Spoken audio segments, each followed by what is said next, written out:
से नारे लगाकर हम सबके अंदर ऊर्जा भरने का काम किया, उत्साहवर्धन किया, हमारा प्रोत्साहन किया, समर्थन किया और अपना आशीर्वाद दिया। मैं भी आप सबका दोनों हाथ जोड़कर, सर झुकाकर आप सबका स्वागत करता हूं, आप सबका अभिनंदन करता हूं। आज का ये दिन मेरे लिए कई अर्थों में विशेष है, क्योंकि आज ही के दिन 4 जुलाई 2021 को मुझे देवभूमि उत्तराखंड की सेवा करने का दायित्व दिया गया था। भाइयों बहनों, और ये सच है, आज जैसा आदरणीय रमेश पोखरियाल निशंक जी ने कहा, मैं सबसे पहले आज किसी जनपद में गया हूं देहरादून के बाद, सबसे पहले किसी से मिलने आया हूं तो आपसे पहले मां गंगा का आशीर्वाद लिया है और मां गंगा का आशीर्वाद लेकर सीधे आपके पास आया हूं भाइयों बहनों। और आप सब जानते हैं, हम प्रदेश के समग्र विकास और इसकी जन आकांक्षाओं को पूरा करने के अपने विकल्प रहित संकल्प को पूरा करने के सफल 4 वर्ष का कालखंड आज पूरा कर रहे हैं। मैं आज के इस अवसर पर देवभूमि उत्तराखंड की समस्त देवतुल्य जनता को प्रणाम करते हुए उनका भी आभार व्यक्त करता हूं।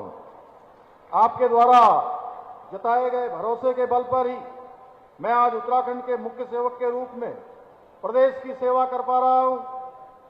यह आपका प्रेम ही है जो मुझे प्रत्येक दिन प्रदेश के विकास और समाज की प्रगति के लिए समर्पित भाव से कार्य करने के लिए ऊर्जा प्रदान करता है। भाइयों बहनों, आज के इस विशिष्ट अवसर पर हम हरिद्वार जनपद के अंतर्गत 550 करोड़ रुपए से अधिक की लागत की 107 विकास परियोजनाओं का लोकार्पण और शिलान्यास कर रहे हैं। मुझे पूरा विश्वास है कि ये सभी योजनाएं न केवल हरिद्वार जनपद में आधारभूत सुविधाओं को सशक्त बनाने में सहायक सिद्ध होंगी, बल्कि नागरिकों को बेहतर सुविधाएं उपलब्ध कराने के साथ ही क्षेत्र के विकास को नई गति प्रदान करेंगी, विकास के एक नए मील के पत्थर के रूप में स्थापित होंगी। भाइयों बहनों, मैंने मुख्य सेवक के रूप में जब से कार्यभार संभाला है, तब से मैं जनता की आकांक्षाओं पर खरा उतरने का ध्येय लेकर संकल्पित होकर निरंतर प्रयास कर रहा हूं। हमारी सरकार ने आदरणीय प्रधानमंत्री श्री नरेंद्र मोदी जी से प्रेरणा लेकर गांव से लेकर शहरों तक, किसानों से लेकर युवाओं तक, मातृशक्ति से लेकर श्रम शक्ति तक और व्यापारियों से लेकर कर्मचारियों तक प्रत्येक क्षेत्र और वर्ग के लिए कई नई नई योजनाएं बनाई हैं। और केवल योजनाएं बनाई ही नहीं है भाइयों बहनों, मैं आपको स्पष्ट बता देना चाहता हूं, योजनाएं बनाकर हमने योजनाओं को धरातल पर उतारा भी है। इसी का परिणाम है कि आज प्रदेश में जहां एक ओर शहरों से लेकर सुदूरवर्ती क्षेत्रों तक, पर्वतीय गांवों तक सड़क, शिक्षा, पेयजल, स्वास्थ्य सहित सभी मूलभूत आवश्यकताओं का जो इंफ्रास्ट्रक्चर है वो मजबूत किया जा रहा है। अनेकों कार्य आज प्रगति पर है। वहीं प्रदेश के किसानों को, किसान हमारी प्राथमिकता में, हमारे प्रधानमंत्री जी ने किसानों की आय को दुगना करने का संकल्प लेकर लगातार निरंतर गतिमान रूप से काम होकर कर रहे हैं और किसानों को सशक्त बनाने के उद्देश्य से दुग्ध उत्पादन, मधु उत्पादन, कृषि, बागवानी, सुगंधित पौधे एवं फूलों की खेती को भी प्रोत्साहित किया जा रहा है।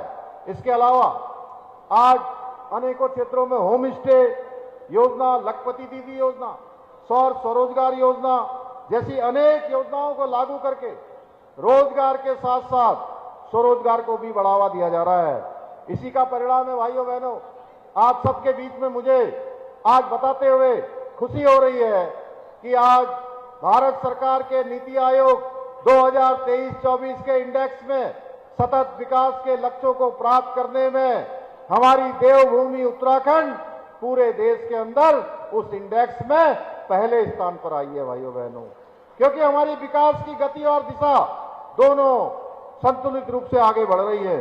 इसके साथ ही हमने बेरोजगारी दर में 4.4% की कमी लाकर राष्ट्रीय औसत को भी पीछे छोड़ दिया है। भाइयों बहनों, हम मातृशक्ति के कल्याण और सशक्तिकरण के लिए विभिन्न कार्य कर रहे हैं, जिसके अंतर्गत हमारी सरकार ने राज्य में सरकारी नौकरियों में 30% आरक्षण देने के साथ ही मुख्यमंत्री नारी सशक्तिकरण योजना, मुख्यमंत्री महालक्ष्मी योजना, मुख्यमंत्री वात्सल्य योजना, मुख्यमंत्री आंचल अमृत योजना और पोषण अभियान जैसी अनेक योजनाएं प्रारंभ की है। आज इन योजनाओं के माध्यम से प्रदेश की बेटियां न केवल विभिन्न सरकारी सेवाओं में चयनित हो रही हैं, बल्कि स्वयं सहायता समूह, स्टार्टअप्स और लघु उद्योगों के माध्यम से आत्मनिर्भर बन रही है। अपने रोजगार के साथ साथ अनेक लोगों को रोजगार देने का काम कर रही हैं। भाइयों बहनों, हम अपने सभी जिलों के समग्र विकास के लिए पूर्ण प्रतिबद्ध होकर काम कर रहे हैं। इसी क्रम में हरिद्वार जनपद में अनेकों विकास परियोजनाओं पर कार्य किया जा रहा है। हम हरिद्वार शहर में जहां एक और 186 करोड़ रुपए से अधिक की लागत से सीवरेज नेटवर्क का निर्माण करा रहे हैं, वहीं हमने पूरे शहर में 187 करोड़ रुपए से अधिक की पेयजल योजनाओं का भी कार्य किया है। इतना ही नहीं, अभी भाई आदेश चौहान जी बोल रहे थे, मेडिकल कॉलेज का निर्माण कार्य हो या लालधाम क्षेत्र में स्थित मॉडल डिग्री कॉलेज स्थापित होना हो, स्वामी यतीश्वरानंद जी ने इसके लिए लगातार निरंतर रूप से प्रयास किया है। हमने हरिद्वार में शिक्षा के प्रचार प्रसार के लिए भी हर संभव प्रयास किए हैं। भाइयों बहनों, हम धर्म नगरी हरिद्वार को काशी विश्वनाथ और उज्जैन महाकाल कॉरिडोर की भांति भव्य और दिव्य बनाना चाहते हैं। इसी के लिए हरिद्वार और ऋषिकेश कॉरिडोर का निर्माण भी हम करा रहे हैं, जिसकी डीपीआर तैयार हो गई है। आने वाले कुछ ही समय बाद यहां इस पर कार्य प्रारंभ हो जाएगा। हरिद्वार में हेली सेवाओं के लिए हेलीपोर्ट का निर्माण करने के साथ ही नगर को जाम की समस्या से मुक्ति दिलाने के लिए पॉट टैक्सी के संचालन की कार्य योजना भी तैयार की जा रही है। इसके साथ साथ हर की पैड़ी से मां चंडी देवी तक रोपवे के निर्माण को हरी झंडी देना हो या लालढंग की बरसाती नदी में पुल के निर्माण के साथ ही चूला पुल बनाने की दिशा में कार्य किया जा रहा हो, हम देवनगरी हरिद्वार को एक विश्व स्तरीय शहर बनाने के लिए हर संभव प्रयास कर रहे हैं। भाइयों बहनों, देवनगरी हरिद्वार के लिए कांवड़ यात्रा और कुंभ का आयोजन अत्यंत महत्वपूर्ण आयोजन है और मैंने कल ही अपने सभी अधिकारियों से कांवड़ यात्रा संबंधित तैयारियों का जायजा लेते हुए ये स्पष्ट कर दिया है कि ये कांवड़ यात्रा वर्ष 2027 में होने वाला कुंभ का आयोजन भव्य, दिव्य और सुरक्षित और ऐतिहासिक होना चाहिए। इसमें किसी प्रकार की कोई ढील नहीं दी जाएगी। भाइयों बहनों, इसके लिए हम सभी जितने भी जरूरी इंतजाम हैं वो करने के लिए पूरी तरह से संकल्पबद्ध है। भाइयों बहनों, हमारी सरकार राज्य के समग्र विकास के साथ साथ अपने सांस्कृतिक मूल्यों और डेमोग्राफी को सुरक्षित रखने के लिए भी पूरी तरह से संकल्पबद्ध होकर काम कर रही है।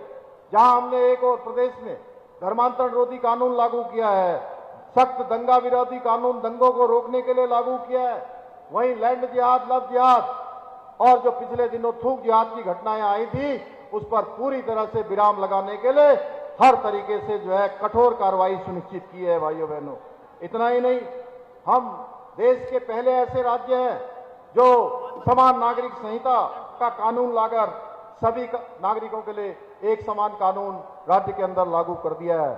वहीं युवाओं के भविष्य के साथ खिलवाड़ करने वालों के पर अंकुश लगाने के लिए प्रदेश में हमने सख्त नकल विरोधी कानून लागू किया है। भाइयों बहनों, और इस सख्त नकल विरोधी कानून लागू करने का असर हुआ है कि 24,000 नियुक्तियां अभी तक बिना किसी नकल के संपन्न हो चुकी है। भाइयों बहनों, सामान्य परिवार में पैदा होने वाले बेटे और बेटी को अब किसी के दरवाजे पर नहीं जाना पड़ता है।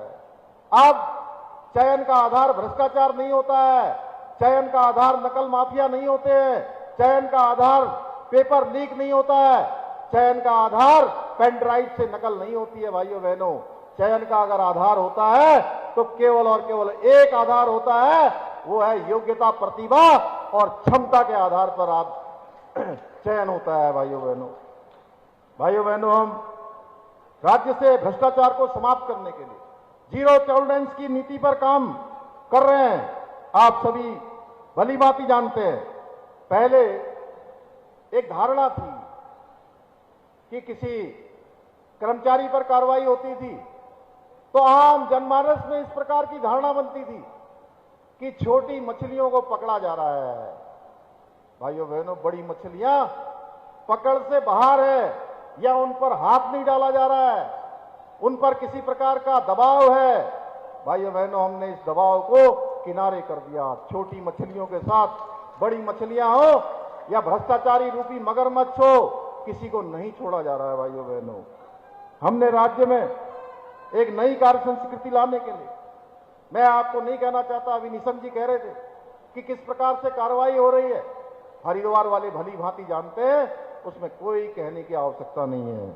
और पिछले 3.5 वर्षों में भ्रष्टाचार में लिप्त 200 से भी अधिक लोगों को जेल की सलाखों के पीछे पहुंचाने का हमने काम किया है। मैं